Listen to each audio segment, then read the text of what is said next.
Hello, everybody. Welcome to the Gala Room. The second session today is from a gentleman who has tried to be a support analyst. He's also tried to be a Scrum Master. He thinks he's failed, but I think he's learned in all that. And today, he's sharing some of his lessons in exploring the options with PopcornFlow. Please welcome Austin Fagan. Fagan.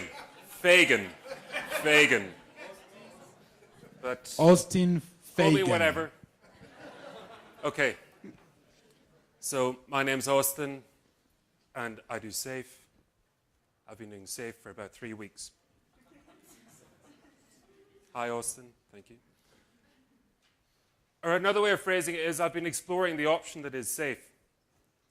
And that's what we're here to talk about today, exploring options. And a really cool tool, a really cool mindset that I've been introduced to is called PopcornFlow. And PopcornFlow was created by a guy called Claudio Peroni, who's known as Agile Sensei on Twitter. And yeah, PopcornFlow has really helped me learn a new way of seeing things, and it's helped me coach better as well. So,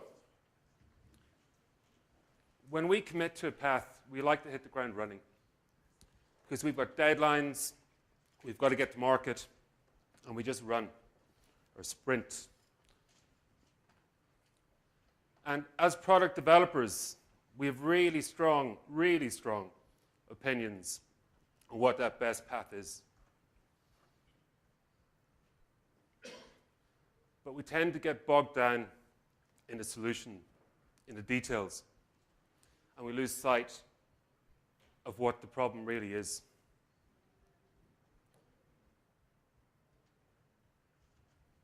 So what we really want to find is a way of being confident that we will converge to success.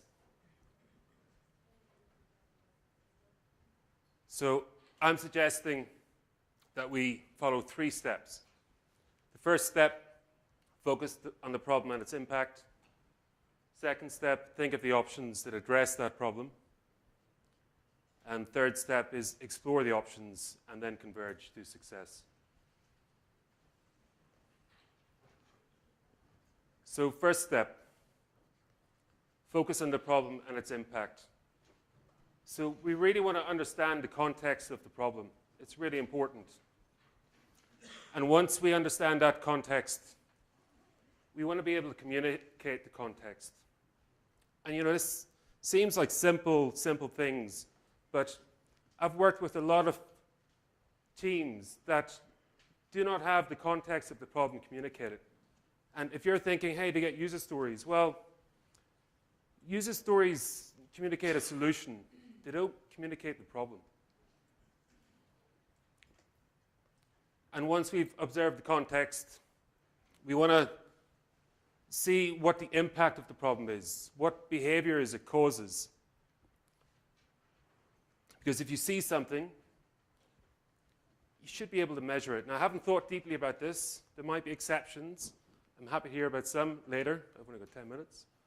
But yeah, I think you should be able to measure the impact. And measuring impact is really important because when we deliver our solution, we want to know, has it been successful?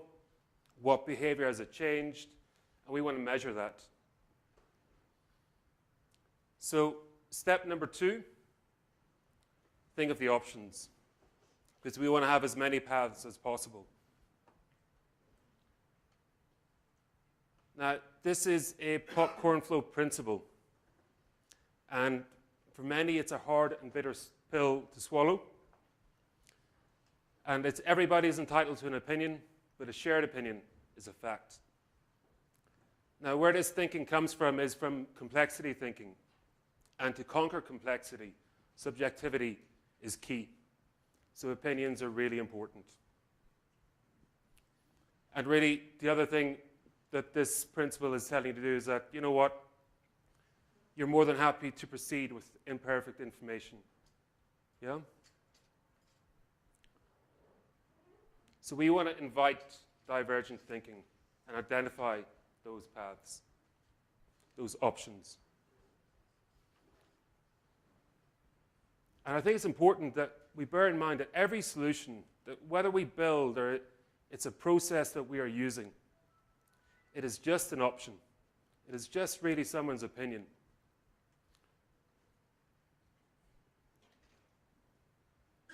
So we want to explore the options and converge to success. So the second PopcornFlow principle is it's not fail fast, fail often. It's learn fast, learn often. So we want a culture of learning, not a cult of failure. And really PopcornFlow and the mindset is about accelerating learning. And to accelerate that learning, we want to run rapid experiments to explore those options. And once you've done the experiment, you want to review what you've learned about the problem. You know, what impact has it made? What have you learned? What outcome did you expect? What outcome did you see? Why was it different?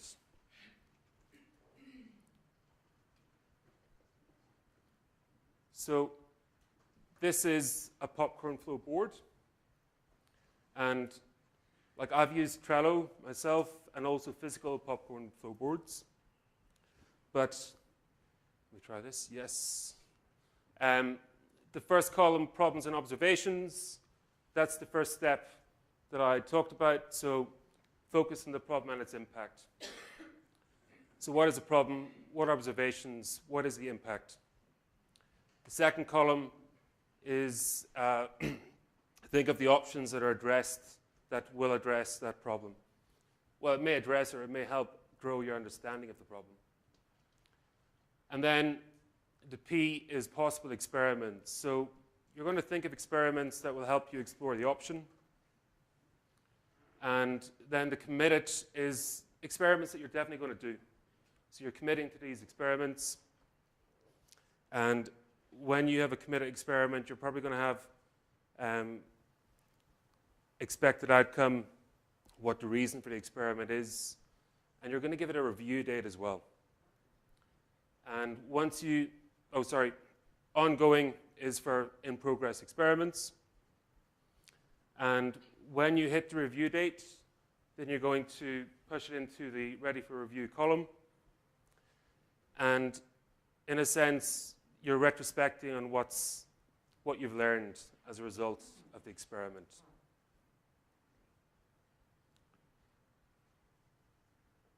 And the last PopcornFlow principle is change is hard, so make it continuous. So the whole point is that we're rapid experimenting all the time. All the time. So don't get bogged down. Don't lose sight of the problem.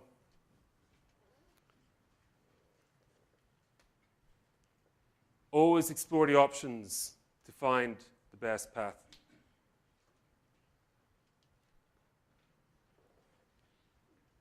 And again, the 3 steps: focus on the problem and its impact, think of the options, explore them, and converge to success. So for more on PopcornFlow, there's a website, and you can find Claudio on Twitter.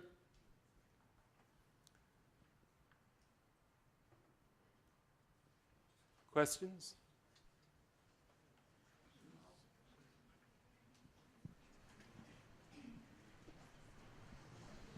One, two. There's one there.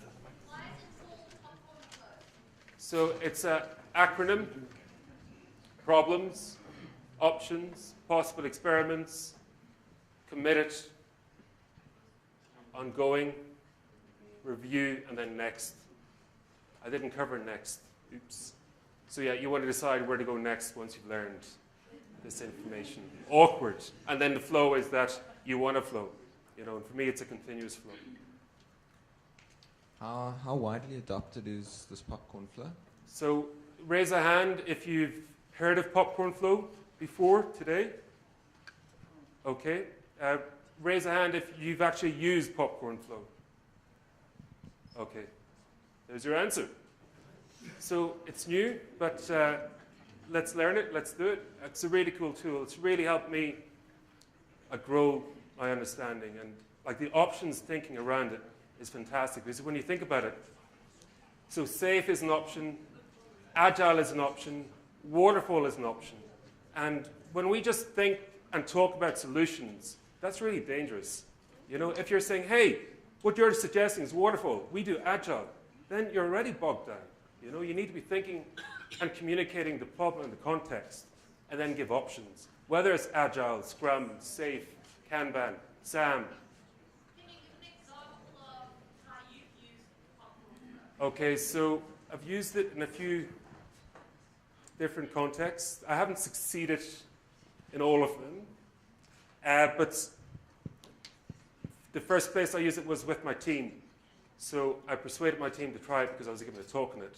Not this talk. Not this talk, but actually it was really cool because we were just starting out in a project, and we used it to just explore more about what it was we had to do. So in a sense, you can, well, what we tried a little bit was putting user stories in with options, right? Because on this board, a user story would either be an option or an experiment, not the problem. And yeah, we tried that in planning, where we'd present the user stories as options, for example. So that was with the development team. I guess the feedback from that is, yes, it was useful at the time. Are they still using it? They didn't like the acronym. They came up with potato instead. I can't remember what that stood for. But what they did get was the mindset. You know, they talk in experiments, now they talk in options. So I'm not too phased about them not using it. But I think they will go back to it. Yeah. Because at the moment they're without a Scrum Master because I deserted them. So the other context was we had a large group retrospective of developers. It was like a developer day, and I was facilitating that. And when we came up with like goals and actions, I had them phrase it and position it within a PopcornFlow board, and that fizzled, because the problem with large group retrospectives is that once they go back to their teams, that's their focus, you know, and they lose sight of these other things that would really help them, you know, but maybe it's around empowerment as well. But also, I think developers, when they hear that everybody's entitled to their own opinion, but a shared opinion is a fact, they just think, what an idiot this guy is, you know. But it's an important principle. And the third context was I worked with a team of Scrum Masters, and we had a workshop around PopcornFlow where we were thinking of what are our problems, what options, and what experiments do we want to try. That had mixed results. And I think the reason that fizzled is it wasn't rapid experimentation. You know, it was like, yeah, let's do this experiment and we'll review it in a month's time, or we'll review it in 2 weeks' time, but it wasn't small enough steps for that, yeah. So that's the 3 contexts, but I'm gonna definitely bring into the organization I've just started with, because I work with teams who are on 4 continents, and I think this would be a really awesome way of keeping our problems and what we're trying to do visible, so using PopcornFlow. Any other questions? Yes, hello. Hi. Okay, so this is not a question, it's more like just an observation. We also did the PopcornFlow and the retrospectives and stuff. And one thing that I've realized that you should just be very careful of how you word in your experiments. Like, it can't be too big or too vague, because then you won't know when you go to review. Then you're only going to be like, oh, damn, we actually had to include X, Y, and Z. So just to be aware of that. Yeah, cool. Yeah, no, I think small, rapid experimentation, and that will accelerate your learning. Yeah. Any more for any more? Am I early? Am I getting an award? Yeah, you do. Yes. 3 minutes we still have, if anyone. But thank you so much, everybody. Austin Fagan. Thank you.